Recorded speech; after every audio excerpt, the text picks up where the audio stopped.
जय हिंद बच्चों, कैसे हैं? तो अपने स्वास्थ्य का बहुत बहुत ध्यान रखिए और पढ़ाई में मन लगाते रहिए। अब कुछ बच्चों ने देखे हमसे कहा कि पी ब्लॉक पढ़ा दूं या कोऑर्डिनेशन केमिस्ट्री शुरू कर दें। तो देखिए, बीच से ऐसे कहीं से भी कोई चैप्टर जब मैं पढ़ाऊंगा तो आपको उसको समझने में थोड़ी सी दिक्कत आएगी। तो हम लोग दो ट्रैक यूज कर सकते हैं एड ऑन करने के लिए। मैं आपको उसका तरीका बताता हूं, जैसा आप सजेस्ट करेंगे फिर वैसा ही हम लोग उसको आगे कैरी ऑन करेंगे, है ना। ऑर्गेनिक तो हमारा चल ही रहा है, तो कोशिश ये रहेगी कि ऑर्गेनिक चलता रहे, उसके साथ साथ दो डिफरेंट ट्रैक हम फॉलो कर सकते हैं। अगर हमें इनऑर्गेनिक की तरफ पहले जाना है तो एटॉमिक स्ट्रक्चर पे जाना पड़ेगा पहले, क्योंकि कॉन्फ़िगरेशन जब परफेक्ट आएगा तो बार बार दिक्कत नहीं होगी। तो ट्रैक 1, अब आपको ये बताना है कि किस ट्रैक से चलना है। ट्रैक 1 क्या है? हम लोग ऐसा चल सकते हैं: atomic structure, periodicity, periodic table, chemical bonding, chemical bonding, और केमिकल बॉन्डिंग के बाद फिर हम आसानी से पी ब्लॉक पे जा सकते हैं, जिससे हमें परफेक्टली बातें समझ में आए। पी ब्लॉक एलिमेंट, फिर हम कर सकते हैं डी ब्लॉक एलिमेंट। थोड़ा टाइम तो लगेगा लेकिन अच्छे से करना जरूरी है ना, ताकि सभी क्वेश्चंस आपको बन जाए। डी ब्लॉक एलिमेंट, और इसके बाद कोऑर्डिनेशन, इसके बाद कोऑर्डिनेशन केमिस्ट्री। एक ट्रैक तो ये हो सकता है जिसमें हम पूरी इनऑर्गेनिक कवर कर लेंगे और स्ट्रक्चर भी आ जाएगा। तो आपको ही ये बताना है कि किस हिसाब से चलना है। और ट्रैक 2 पे जब हम जा सकते हैं तो कैसा हो सकता है?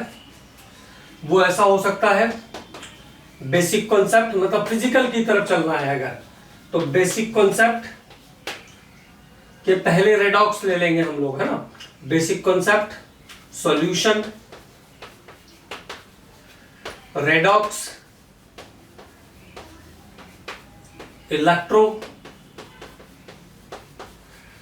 इलेक्ट्रोकेमिस्ट्री, इसके बाद chemical and ionic equilibrium, chemical and ionic equilibrium, इसके बाद फिर केमिकल काइनेटिक्स, केमिकल काइनेटिक्स, और केमिकल काइनेटिक्स के बाद फिर थर्मोडायनामिक्स। और अगर कुछ छूटा होगा तो उसको भी हम इंक्लूड कर लेंगे, है ना। तो ये तरीका हो सकता है, ये दो ट्रैक हो सकते हैं पॉसिबली। तो आपको ये बताना है कि किस ट्रैक से हम लोग चलें। फर्स्ट ट्रैक पे चलें तो पहले इनऑर्गेनिक को हम कवर कर सकते हैं। डायरेक्ट अगर हम डी ब्लॉक, ए ब्लॉक या कुछ भी बीच से स्टार्ट करेंगे ना तो समझने में दिक्कत आएगी, क्वेश्चंस को लिंक करने में दिक्कत आएगी, क्योंकि बार बार ज्योमेट्री की जरूरत पड़ती है, हाइब्रिडाइजेशन की जरूरत पड़ती है, तो वो सब चीजें लिंक करने में थोड़ी दिक्कत आएगी। तो आप बता दीजिएगा अब किस हिसाब से चलना है, आपके अकॉर्डिंग ही मैं इसको आगे कैरी ऑन करूंगा। ऑर्गेनिक को हम लोग कैरी ऑन करते रहेंगे, एटलीस्ट 5 लेक्चर ऑर्गेनिक के, और इनके भी 2-3 लेक्चर हम वीक में लेते रहेंगे। तो दोनों चीजें साइमल्टेनियसली चल सकती है। थोड़ा सा मुझे ही मेहनत करना पड़ेगा और मेरे साथ साथ आपको तो करना ही पड़ेगा, लेकिन हो सकता है, पॉसिबल है। तो आपको ये जस्टिफाई करके बताना है मुझे कमेंट्स में कि कौन सा ट्रैक हम लोग यूज करें। जो जहां से आपको जैसे पहले पढ़ना है वैसा आप बता दीजिए, तो उस हिसाब से हम लोग चल देंगे। लेकिन ऐसा नहीं हो कि आधे लोग ऐसा कहें और आधे लोग वैसा कहें, तो फिर बड़ी दिक्कत हो जाएगी। दुविधा वाली स्थिति उत्पन्न नहीं करवाना है ना। अब इसके बाद हम लोग पिछले लेक्चर में बात कर रहे थे स्टीरियोसोमेरिज्म के बारे में। तो स्टीरियोसोमेरिज्म क्या होती है? जहां पे ऑर्गेनिक कंपाउंड का molecular formula same, structural formula भी सेम, लेकिन स्पेशल अरेंजमेंट ऑफ एटम्स और ग्रुप्स आर चेंज। एटम या ग्रुप का स्पेशल अरेंजमेंट चेंज होता है, परिवर्तित होता है। अवकाशी व्यवस्था में परिवर्तन होता है, अवकाशी व्यवस्था में परिवर्तन होता है, जिसके कारण अलग अलग प्रॉपर्टीज के कंपाउंड्स जनरेट होते हैं। दो टाइप होते हैं इसके, कन्फॉर्मेशनल और कॉन्फ़िगरेशनल। तो एक हमने आपको बताया था कन्फॉर्मेशनल, जहां पर कार्बन कार्बन के बीच रहेगा सिंगल बॉन्ड, और सिंगल बॉन्ड के प्रेजेंस के कारण आसानी से वो मॉलिक्यूल के सभी एटम घूम सकते हैं, जिसके कारण इनफाइनाइट डिफरेंट स्ट्रक्चर बन सकते हैं, जिनको हम कहते हैं conformations. Infinite different structures generate हो सकते हैं, जिनको हम कहते हैं कन्फर्मेशन, समरूपण। तो बेसिक बातें ध्यान रखनी है, किसी भी मॉलिक्यूल के, किसी भी कंपाउंड के इनफाइनाइट कन्फर्मेशंस बन सकते हैं। एक्सट्रीम पोजीशन को हम स्टडी करते हैं, जैसे इथेन में हमने एक्लिप्स और स्टैगर्ड की बात किया। तो एक्लिप्स वो सिचुएशन है जहां पर दो हाइड्रोजन एटम या दो हाइड्रोजन एटम के क्लाउड एक दूसरे से नियरेस्ट डिस्टेंस पर होते हैं, जहां रिपल्शन मैक्सिमम होता है, जहां प्रतिकर्षण अधिकतम होता है। इसके कारण इसकी एनर्जी भी मैक्सिमम होती है और स्टेबिलिटी इसकी कम होती है। दूसरी सिचुएशन यहाँ पे हमने देखा स्टैगर्ड के बाद, एक्लिप्स के बाद स्टैगर्ड, जहां पे हाइड्रोजन एटम 360 डिग्री में 60 डिग्री पर चले जाते हैं। हर हाइड्रोजन 6 के 6 हाइड्रोजन 60 डिग्री के एंगल पर रहते हैं, मतलब उनका इलेक्ट्रॉन क्लाउड भी दूर दूर चला जाता है, तो रिपल्सिव फोर्स कम हो जाएगा, इसके कारण इसका स्टेबिलिटी बढ़ जाता है। हाइड्रोजन का जो मूवमेंट है वो जितना दूर दूर जाएंगे उतना स्ट्रेन कम होगा, जितना पास पास रहेंगे, जितनी मरोड़ ज्यादा रहेगी उतना स्ट्रेन ज्यादा रहेगा। इसको हम टॉर्सनल स्ट्रेन कहते हैं। दो हाइड्रोजन के बीच का जो एंगल है वो डाइहेड्रल एंगल कहलाता है, और एक्लिप्स सिचुएशन में डाइहेड्रल एंगल 0 डिग्री का होता है, जबकि स्टैगर्ड में ये 60 डिग्री का होता है। एक्लिप्स और स्टैगर्ड के अंदर जो एनर्जी का गैप होता है वो 12.5 किलोजूल पर मोल का होता है। ब्यूटेन के 4 कन्फर्मेशन मिलते हैं, एंटी गाउसे, पार्शियली एक्लिप्स्ड और फुली एक्लिप्स। इसके बाद हमने डिस्कस किया था साइक्लोहेक्सेन पे। तो साइक्लोहेक्सेन के बोट फॉर्म और चेयर फॉर्म, जिसमें चेयर फॉर्म की स्टेबिलिटी ज्यादा होती है। दो इसकी इंटरमीडिएट सिचुएशन है, तो ओवरऑल जब हम स्टेबिलिटी देखते हैं तो chair form, twist boat, boat और देन सेमी चेयर, इसका स्टेबिलिटी का ऑर्डर होता है। दूसरी बात मैंने एक बताया था, वो ध्यान रखना कि अगर कोई ऐसा मॉलिक्यूल दिया हो जहां पे हाइड्रोजन बॉन्डिंग हो सकती है, तो हाइड्रोजन बॉन्डिंग अगर पॉसिबल होगी तो वो स्ट्रक्चर ज्यादा स्टेबल होगा। अब इसके बाद आज के लेक्चर में हम लोग बात करेंगे ज्योमेट्रिकल आइसोमेरिज्म के बारे में। ज्योमेट्रिकल आइसोमेरिज्म हिंदी में कहते हैं ज्यामितीय समावयवता। तो देखो, ये स्टीरियोसोमर का दूसरा टाइप है। पहला टाइप हम लोगों ने पढ़ा कन्फर्मेशन, जहां पर सिंगल सिग्मा बॉन्ड के प्रेजेंस के कारण एटम का फ्री रोटेशन था, वहां आया कन्फर्मेशन। और अगर मान लीजिए डबल बॉन्ड प्रेजेंट है तो ये रोटेशन क्या हुआ, अब रुक गया, कैन नॉट रोटेट फ्रीली। जब तक ये बॉन्ड टूटेगा नहीं, दोनों बॉन्ड में से एक टूटेगा नहीं, तब तक रोटेशन नहीं होगा। तो the geometrical isomerism is due to the hindered और रिस्ट्रिक्टेड रोटेशन। रुके हुए घूर्णन के कारण होती है ज्यामितीय समावयवता। यहीं से हम इसको स्टार्ट करेंगे। Geometrical isomerism, geometrical isomerism is due to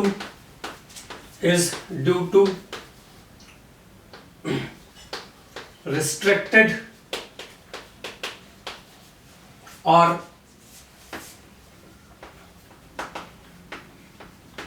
hindered rotation between carbon double bond carbon, carbon double bond nitrogen, nitrogen double bond nitrogen. तो पहली बात जो ध्यान रखना है वो ये कि ज्योमेट्रिकल आइसोमेरिज्म आता ही क्यों है, हिंडर्ड या रिस्ट्रिक्टेड रोटेशन के कारण। जब एटम या ग्रुप का स्पेशल अरेंजमेंट चेंज होता है तब आती है ज्योमेट्रिकल आइसोमेरिज्म। अभी हम लोग जैसे जैसे आगे चलेंगे चीजें और क्लियर होती चलेगी। तो it is due to restricted और hindered rotation between C double bond C, C double bond N and L double bond N. पहली बात. दूसरी बात, it is also known as cis trans isomerism. इसके नाम है ये cis trans isomerism, anti syn isomerism और EZ isomerism. EZ isomerism. तो ये इसके नाम है. हम लोग एक एक करके सबको क्लासिफाई करेंगे, बात करेंगे सबके बारे में. कुछ इंपॉर्टेंट पॉइंट्स जो ज्योमेट्रिकल से रिलेटेड बहुत ही इंपॉर्टेंट है, काम भी आएंगे. The boiling point of cis isomers, कारण बताऊंगा मैं आपको इसका. Cis isomers are always more than trans isomers. Cis isomers का हमेशा बॉइलिंग पॉइंट ज्यादा होगा. कभी कभी जैसे मान लीजिए ऐसा क्वेश्चन आया, सिस 2 ब्यूटीन दिया है और ट्रांस 2 ब्यूटीन दिया है, कभी आपसे पूछा कि किसका बॉइलिंग ज्यादा होगा, तो आंसर क्या हो जाएगा? सिस 2 ब्यूटीन का बॉइलिंग ट्रांस से ज्यादा होगा. लॉजिक के बारे में हम लोग अभी बात करेंगे. तो बॉइलिंग किसका ज्यादा? सिस का. मेल्टिंग पॉइंट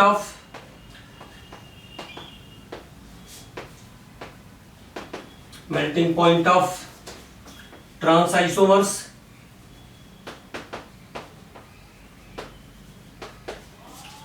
और always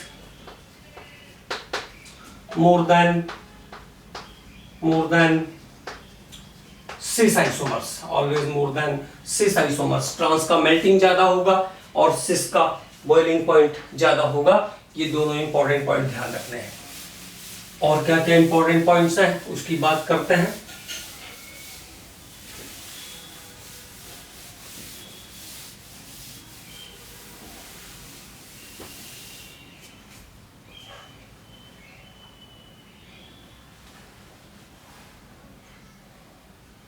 सिस का मेल्टिंग, ट्रांस का मेल्टिंग ज्यादा, सिस का बॉइलिंग पॉइंट ज्यादा.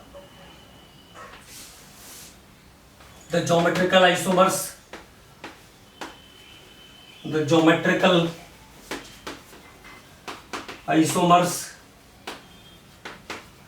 Are separated by fractional distillation. Separated by fractional distillation. ज्यामितीय समावयवियों को पृथक करने के लिए प्रभाज्य आसवन की विधि उपयोग में लाई जाती है. जैसे सिस है या ट्रांस है, दोनों को अलग अलग करना है तो फ्रैक्शनल डिस्टिलेशन का टेक्निक यूज करेंगे. फ्रैक्शनल डिस्टिलेशन उन ऑर्गेनिक लिक्विड्स के लिए यूज होता है जिनके बॉइलिंग पॉइंट बहुत क्लोजर होते हैं. ये ध्यान रखिएगा. अबाउट 10 डिग्री सेंटीग्रेड का जहां पे डिफरेंस होगा. इंटर कन्वर्टिबिलिटी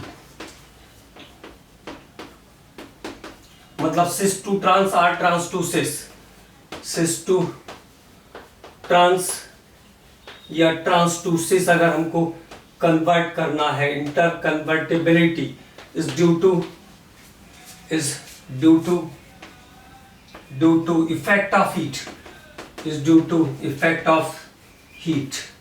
इंटर कन्वर्टिबिलिटी के लिए क्या करते हैं? हीट का इफेक्ट लेते हैं, क्योंकि हीटिंग इफेक्ट के कारण पाई बॉन्ड ब्रेक कर जाएगा और जब पाई बॉन्ड ब्रेक करेगा तो मॉलिक्यूल में आ जाएगा सिंगल बॉन्ड और सिंगल बॉन्ड आ जाएगा तो वो रोटेशन स्टार्ट कर देगा. वापस जब ठंडा करेंगे तो फिर से बॉन्ड बन जाएगा और मॉलिक्यूल जिस फॉर्म में गया हुआ था उसी फॉर्म में रुक जाएगा. तो इंटर कन्वर्टिबिलिटी के लिए हम यूज करते हैं हीट का इफेक्ट ज्योमेट्रिकल आइसोमर पर. ये इंपॉर्टेंट फिनोमेना ध्यान रखना है. तो ये कुछ इंपॉर्टेंट पॉइंट्स हो गए. अब इससे रिलेटेड आगे का डिस्क्रिप्शन देखते हैं, how to arrange the different formats. जैसे हमने कहा 2-butene, R-but, 2-ene, how to arrange into cis and trans form. तो cis is called symmetric, Hindi में कहते हैं समपक्ष, सिमेट्रिक। देखो 2 मिथाइल एक साइड, 2 हाइड्रोजन एक साइड, मतलब 2 मिथाइल 90 डिग्री पे और 2 हाइड्रोजन 90 डिग्री पे। तो इसको हम कहेंगे सिस 2-butene, सिस 2-butene। 2 हाइड्रोजन 90 पे, 2 मिथाइल 90 पे। अब ध्यान से देखिए, हाइड्रोजन में, मिथाइल में 1 कार्बन और 3 हाइड्रोजन, मतलब 3 बॉन्ड सिंगल, तो 6 इलेक्ट्रॉन एक मिथाइल के पास दिख रहा है, 6 कार्बन का इलेक्ट्रॉन और 3 हाइड्रोजन का जो शेयर में आया तो 9 इलेक्ट्रॉन दिख रहा है। 9 और 9 18 इलेक्ट्रॉन हो गए सेम साइडेड। इधर कितने, 1 और 1 2 और 1 और 1 2, 4 इलेक्ट्रॉन वाला ग्रुप इस साइड है, 18 इलेक्ट्रॉन वाला ग्रुप एक साइड है। More electron more the repulsive force, जितना इलेक्ट्रॉन ज्यादा उतना रिपल्सिव फोर्स ज्यादा। More electron more the repulsive force, इसी को हम स्टेरिक इफेक्ट भी कहते हैं। आगे चल के हम इसके बारे में बात करेंगे, इसी को क्या कहते हैं, स्टेरिक इफेक्ट।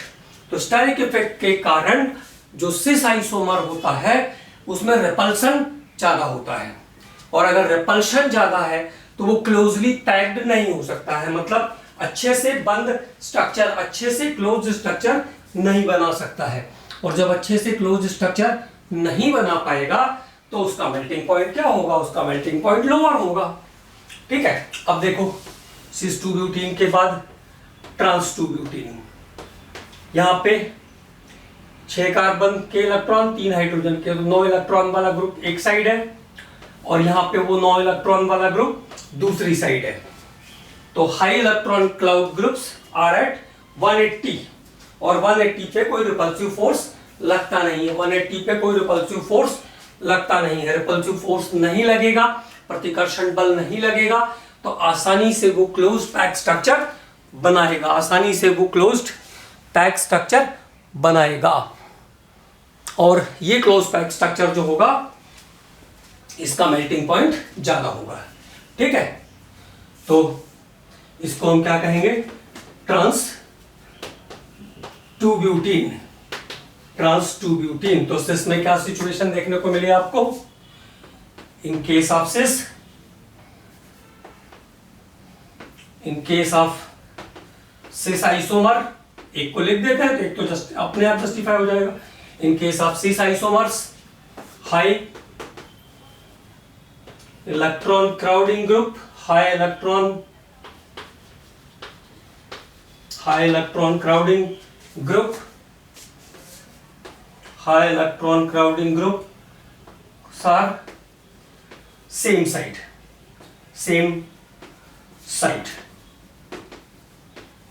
और at 90, high repulsion, less closed pack structure, less closed pack structure, less melting point, ये आपका लॉजिक हो गया पूरा। और इसी को हाई इलेक्ट्रॉन क्राउडिंग ग्रुप के रिपल्शन के फिनोमेना को हम स्टेरिक इफेक्ट बोलते हैं। आगे चल करके वो आएगा। तो ये बात हो गई 2-butene के सिस और ट्रांसफॉर्मेट की। यहाँ पे हमने ये भी देख लिया कि इनके मेल्टिंग पॉइंट्स डिफर क्यों कर रहे हैं, why there is difference in the melting point. अब बात करते हैं दूसरे स्ट्रक्चर पर। The second one is the 1,2-dichloroethene, 1,2-dichloroethene। इसको अरेंज करते हैं first of all in cis form. तो दोनों हाइड्रोजन 90 पर, दोनों क्लोरीन 90 पर। It is cis 1,2 dichloro ethene, cis 1,2 dichloro ethene, hydrogen 180 पे, दोनों क्लोरीन 180 पे, it is trans 1,2 dichloro ethene, trans 1,2 dichloro ethene. तो देखो अब यहां पे हम बात कर लेते हैं बॉइलिंग पॉइंट्स वाले को। तो डाइपोल एक फिनोमेना होता है, डाइपोल, जहां पे लेस इलेक्ट्रोनेगेटिव मॉलिक्यूल का जो इलेक्ट्रॉन पेयर होता है वो मोर इलेक्ट्रोनेगेटिव एटम की तरफ जाता है। तो इलेक्ट्रॉन, ये लेस इलेक्ट्रोनेगेटिव है तो नेगेटिव पॉजिटिव हो जाएगा, ये कैसा हो जाएगा, नेगेटिव हो जाएगा, ये कैसा हो जाएगा, पॉजिटिव, ये कैसा हो जाएगा, नेगेटिव। तो यहां पे दोनों जो वेक्टर्स हैं उनकी डायरेक्शन कैसी है, सेम है, दोनों वेक्टर्स की डायरेक्शन सेम है, मतलब हाई डाइपोल मोमेंट। ऐसे समझ लो एक चेयर है, दो लोग आए और दोनों लोगों ने एक एक हाथ से पकड़ा और उठा के लेके चले गए। यहां पे देखो इसका डायरेक्शन ये, इसका डायरेक्शन कैसा है, ये ऑपोजिट डायरेक्शन है। तो डाइपोल जो है वो कैंसिल हो जाएगा, डाइपोल जो है वो कैंसिल हो जाएगा, है ना। तो मैं ऐसा कह सकता हूं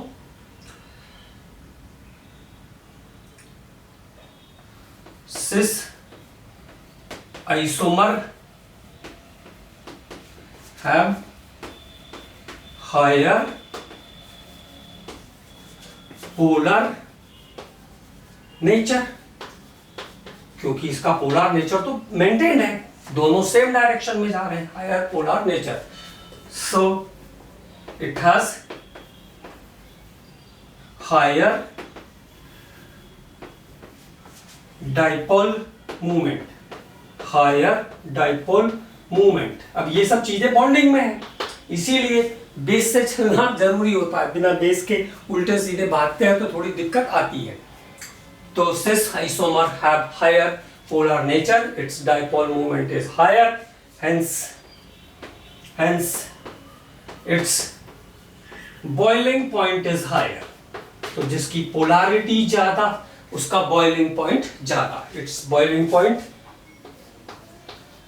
point is higher, इसलिए इसका boiling point कैसा होगा, अधिक होगा, इसका boiling point कैसा होगा, अधिक होगा। तो ये आपके दोनों बातों के लॉजिक आ गए कि एक का जो है वो मेल्टिंग पॉइंट ज्यादा है ट्रांस का और सिस का बॉइलिंग पॉइंट ज्यादा है। क्यों है वो भी बता दिया, क्योंकि अल्कीन्स भी हमारे सिलेबस में है। मान लो ज्योमेट्रिकल से आप कहोगे नहीं है तो अल्कीन्स में से कुछ हिस्सा पूछ सकते हैं और फिर कहेंगे कि ये अल्कीन में पढ़ना चाहिए था, आपको क्यों नहीं पढ़ा, ठीक है ना।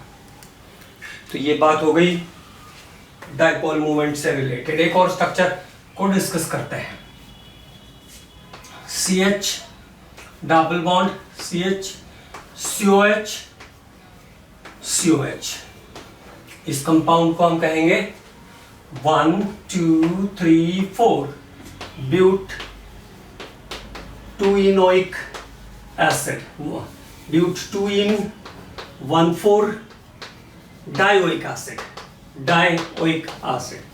इसका एक बड़ा इंपॉर्टेंट बात ध्यान रखना है, जब ये सिस और ट्रांस फॉर्मेट में होता है, जैसे ये सिस फॉर्मेट में है, अभी मैंने इसको सिस में अरेंज किया है, तो क्या हो जाएगा नाम, अब यूपीएससी नेम तो वैसे ही बन जाएगा, बस सिस और लग जाएगा, cis but 2 ene 1 4 dioic acid, cis but 2 ene 1 4 dioic acid. Cis वाले कंपाउंड को इसके मैलेइक एसिड कहते हैं।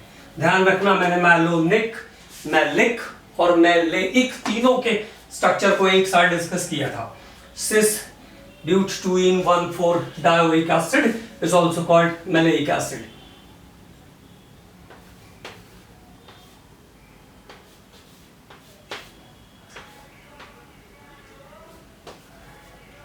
और इसी कंपाउंड का जो ट्रांसफॉर्म है, तो ट्रांसब्यूट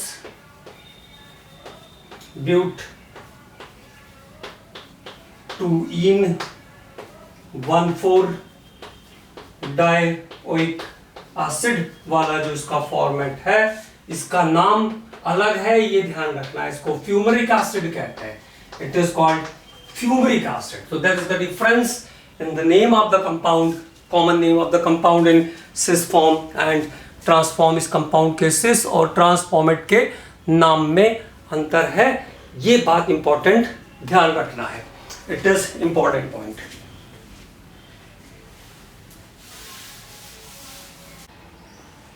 तो अब बात करते हैं साइक्लो कंपाउंड्स में कैसे अरेंज करेंगे सिस और ट्रांसफॉर्मेट को, या फिर जब दो ही सब्स्टिट्यूएंट रहेंगे तब सिस और ट्रांसफॉर्म का अरेंजमेंट कैसे कर सकते हैं, उस टॉपिक पे बात करते हैं।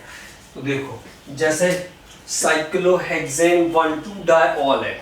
मान लो मेरे पास जो मेंबर है वो क्या है, साइक्लोहेक्सेन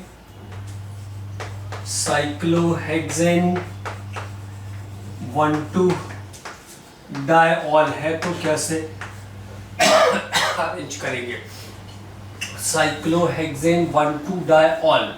कई बार क्या होता है, बच्चों को ये भी दिक्कत होती है कि कैसे अरेंज करना है, तो इसलिए ये प्रॉपरली मैं आपको बता रहा हूँ सब चीजें। साइक्लोहेक्सेन 1,2 डाइऑल को अगर मुझे सिस और ट्रांसफॉर्म में अरेंज करना है तो कैसे लिखेंगे हम उसको? तो how to arrange in cis and trans form of cyclohexane 1,2 diol. तो दोनों OH को एक तरफ ले लीजिए, ये हो गया cis 1,2 diol, cis cyclohexane 1,2 diol, cis cyclohexane 1,2 diol. अब अगर दोनों को आप ऑपोजिट, H और OH को ऑपोजिट ले लेते हैं तो ये हो जाएगा trans 1,2 diol, trans cyclohexane 1,2 diol, trans cyclohexane 1,2 diol. तो ये साइक्लोहेक्सेन 1,2 डाइऑल का सिस फॉर्म हो गया, ये साइक्लोहेक्सेन 1,2 डाइऑल का ट्रांसफॉर्म हो गया। अब उसके बाद दो सब्स्टिट्यूएंट अगर रहेंगे तब कैसे अरेंज करेंगे उसकी बात करते हैं, जहां पे दो ही सब्स्टिट्यूएंट है। ठीक है, तो देखो, जैसे C6H5 N double bond N C6H5 डाइएज़ोबेंजीन,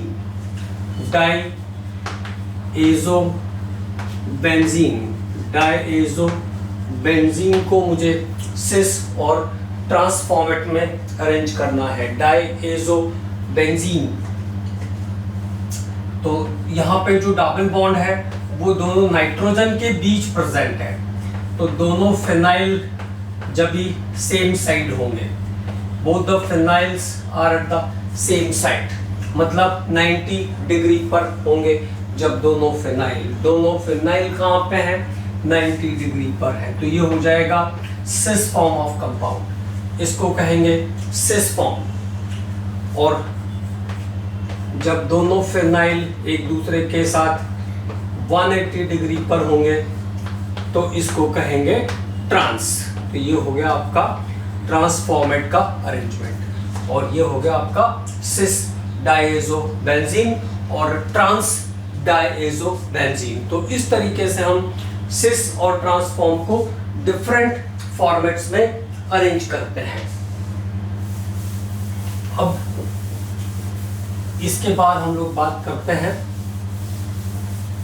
anti और सिन फॉर्मेट का अरेंजमेंट कैसे किया जाता है, how to arrange in anti and syn format.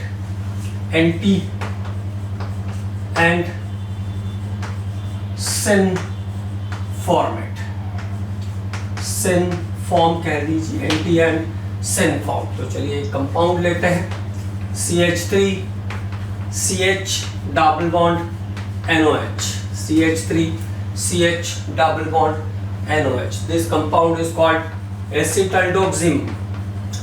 Acetaldoxim.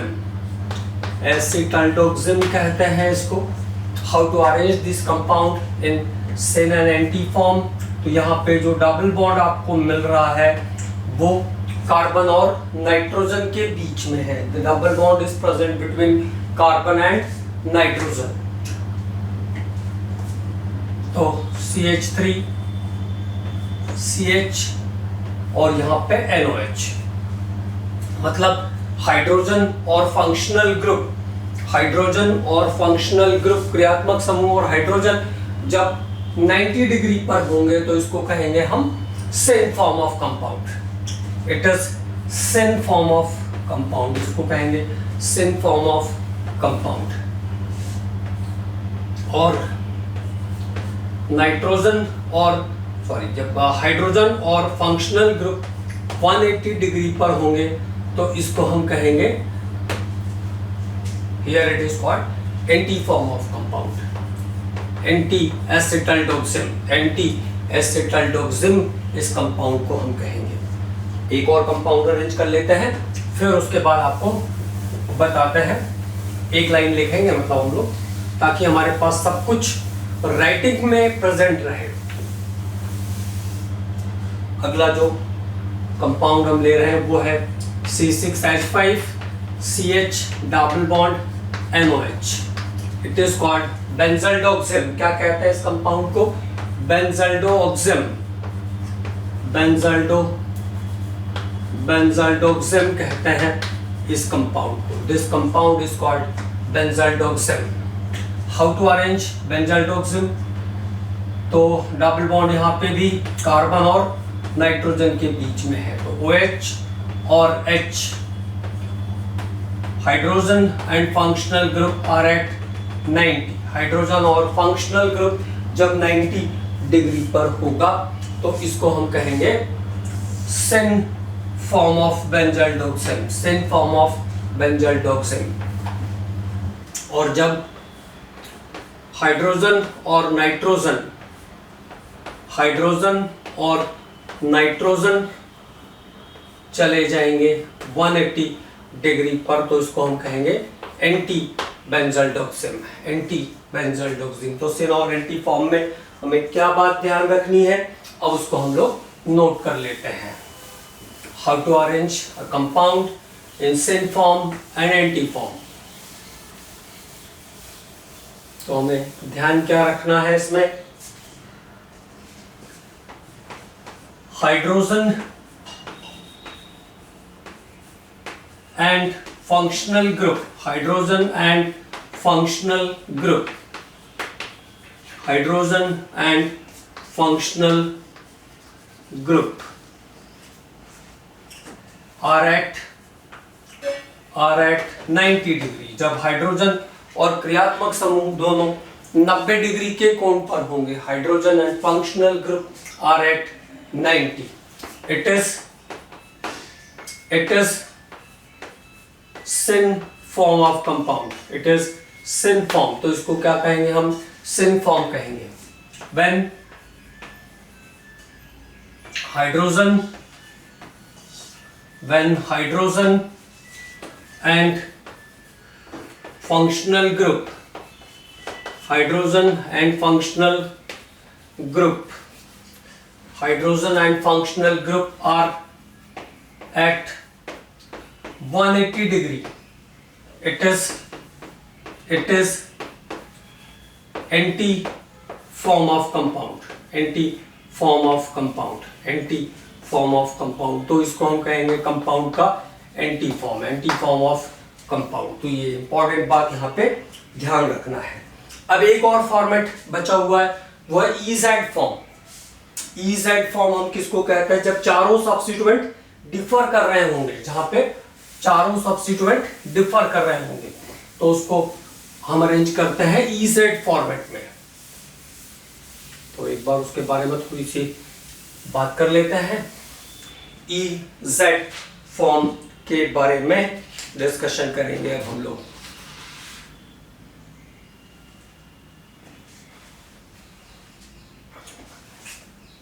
EZ form, all four substituent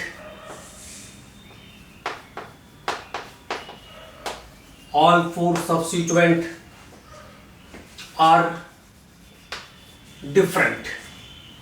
All four substituent are different. चारों substituent कैसे होंगे? अलग अलग होंगे. All four substituent are different. All four substituent are different.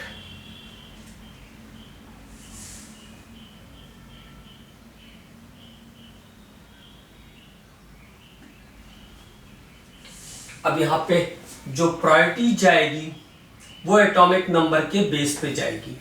Higher the atomic number, higher the atomic number, higher the priority of the group, higher the priority of the group, higher the priority of the group, higher the atomic number, higher the priority of the group. जितना atomic number higher होगा उतनी priority higher होगी. और if there is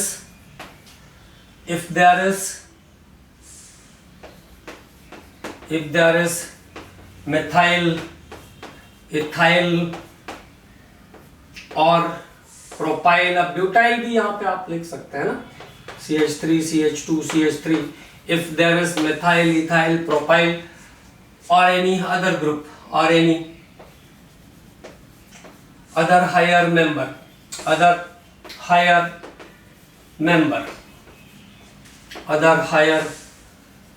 कोई भी other higher member होगा, methyl, ethyl, propyl, butyl, उससे बड़ा कोई मेंबर होगा या फिनाइल्स होंगे, तो कैसे प्रायोरिटी देनी है. तो यहाँ पे आपको ध्यान रखना है हायर मेंबर. तो ध्यान रखना है higher member. More the carbon atom, more the number of carbon atom, more the number of carbon atom, more the number of carbon atom, higher the priority, higher the priority, higher the priority. जितने carbon ज्यादा रहेंगे उतनी priority ज्यादा रहेगी, जितने carbon ज्यादा रहेंगे उतनी प्रायोरिटी ज्यादा रहेगी. More the number of carbon atom, higher the priority. जितने कार्बन एटम ज्यादा रहेंगे उतनी प्रायोरिटी ज्यादा रहेगी. अब ये जो EZ फॉर्मेट है ना, ये दो लैटिन भाषा के शब्द हैं E और Z. E और Z जो है वो लैटिन भाषा के दो शब्दों से लिया गया है. तो here E and Z form. तो E को बोलते हैं एंटाजाजिन, मतलब ऑपोजिट साइड, ऑपोजिट साइड. और Z को बोलते हैं जूसामैन, मतलब सेम साइड. जैसे सिस और ट्रांस है वैसे ही समझ लो आप, सेम साइड्स. तो दो सब्स्टिट्यूएंट हल्के वाले या लेस एटॉमिक नंबर वाले जब सेम साइड होंगे तो नेचुरली जब दो लेस एटॉमिक नंबर वाले सेम साइड होंगे तो दो हायर वाले सेम साइड होंगे ही होंगे, है ना. तो उसको बोलेंगे हम Z format.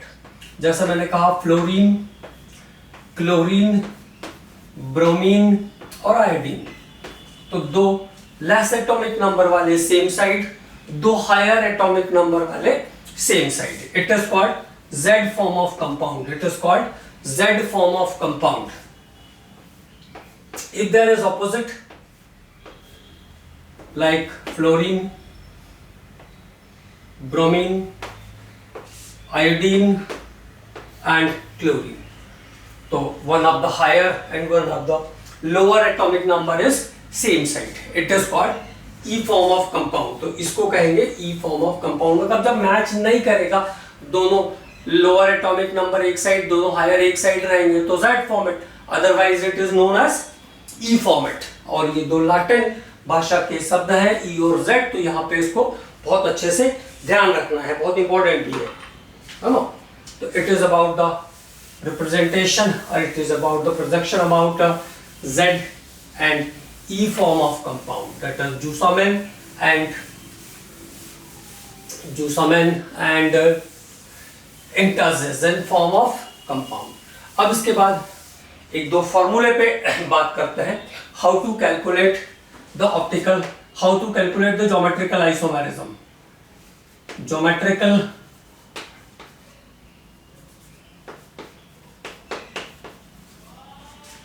isomers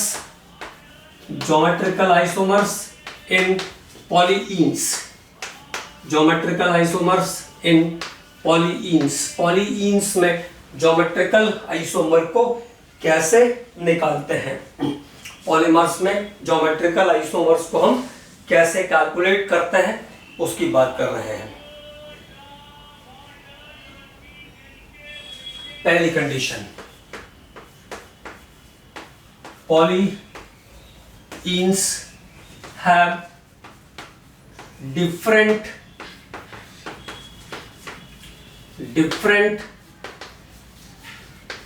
types of ends, ऐसे पॉलीइन्स जिनके एंड्स डिफर कर रहे हो। तो यहाँ पे सीधा सीधा फॉर्मूला है, geometrical isomers equal to 2 to the power n। सीधे सीधे ज्योमेट्रिकल आइसोमर का नंबर यहाँ पे निकल जाएगा 2 to the power n से। अगर पॉलीइन्स ऐसे हैं जिनके एंड्स डिफर कर रहे हैं, मतलब जिनके दोनों जो शुरुआती और आखिरी जो कॉर्नर है उस पर जुड़ा हुआ आइटम अलग अलग है, उस पर जुड़ा हुआ ग्रुप अलग अलग है, तो ये डिफरेंट एंड्स हो गए।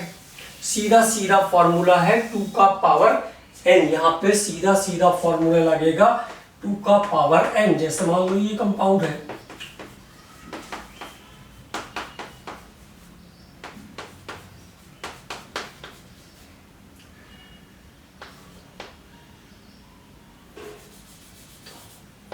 ये यहाँ पे फिनाइल है, यहाँ पे क्लोरीन है, तो ends are the different type. Ends पे जो ग्रुप जुड़े हुए हैं वो अलग अलग है, तो सीधा सीधा नंबर ऑफ ज्योमेट्रिकल आइसोमर का फॉर्मूला हो जाएगा यहाँ पे, number of geometrical isomer equal to 2 to the power n। कितने हैं बॉन्ड्स, 1 2 3 जगह पे है ना, 3 डबल बॉन्ड्स इज हियर, तो 2 to the power 3, 2 to the power 3 मतलब कितना हो गया, 8 आइसोमर्स यहाँ पे आपको मिल जाएंगे। तो number of optical isomers are 8। यहाँ पे कितने ऑप्टिकल आइसोमर्स मिलेंगे, 8 ऑप्टिकल आइसोमर्स आपको मिलेंगे। Number of optical isomers are 8। कितने आइसोमर्स आपको मिल जाएंगे, 8 ऑप्टिकल आइसोमर यहाँ पे आपको मिल जाएंगे। नंबर ऑफ ऑप्टिकल आइसोमर्स कितने मिल जाएंगे, 8। अब बात करते हैं पॉलीइन्स की जिनके एंड्स सिमिलर हो, polyenes with same ends, polyenes with same ends मतलब जिनके दोनों अंतिम हिस्से पर अलग अलग प्रकार के ना हो, ग्रुप सिमिलर ग्रुप प्रेजेंट हो। तो यहाँ पे दो कंडीशन आपको मिलेगी, एक जहां पर डबल बॉन्ड का नंबर जो है, मल्टीपल बॉन्ड जो है वो इवन नंबर में हो और एक ऑड नंबर में हो, दो कंडीशन मिलेगी। तो पॉलीइन्स विद सेम एंड। अब यहाँ पे दो कंडीशन है, इवन नंबर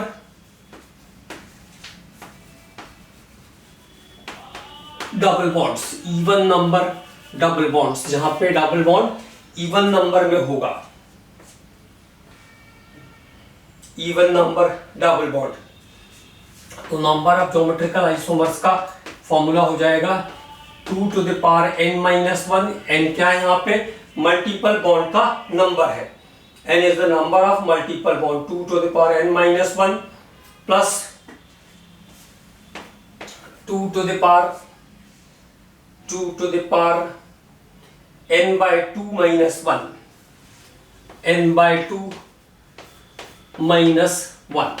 अब मान लो जैसे आपके पास कोई ऐसा मॉलिक्यूल है जिसमें 4, 6, 8, 10 ऐसे डबल बॉन्ड लगे हुए हैं, ऐसे डबल बॉन्ड लगे हुए हैं और उसके एंड्स भी सिमिलर है। चलिए एक एग्जांपल लेते हैं।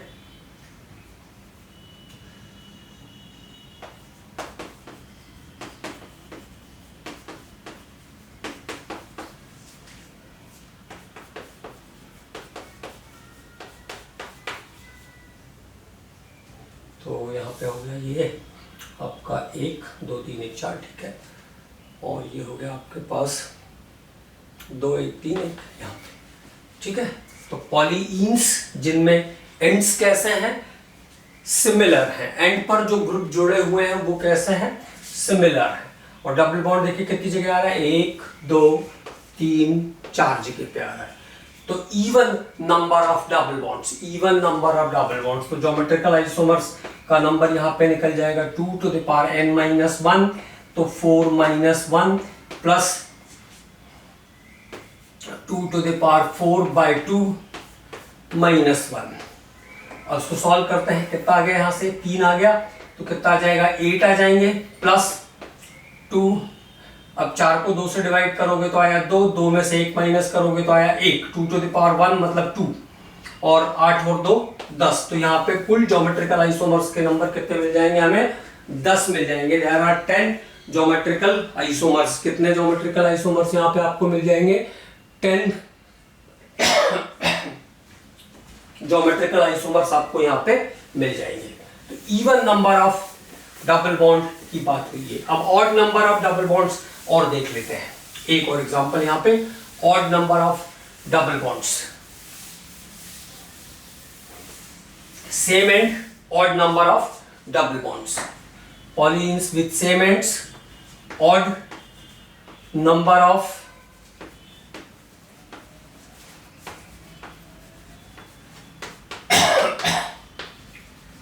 डबल बॉन्ड्स जिसमें विषम संख्या में द्विबंध उपस्थित हो, odd number of double bonds. There is formula, number of geometrical isomers equal to 2 to the power n minus 1 plus 2 to the power n plus 1 by 2, n plus 1 by 2 whole minus 1, n plus। तो पॉलीइन्स जिनमें odd number of double bonds होगा, अब उसके बारे में हम लोग बात कर रहे हैं।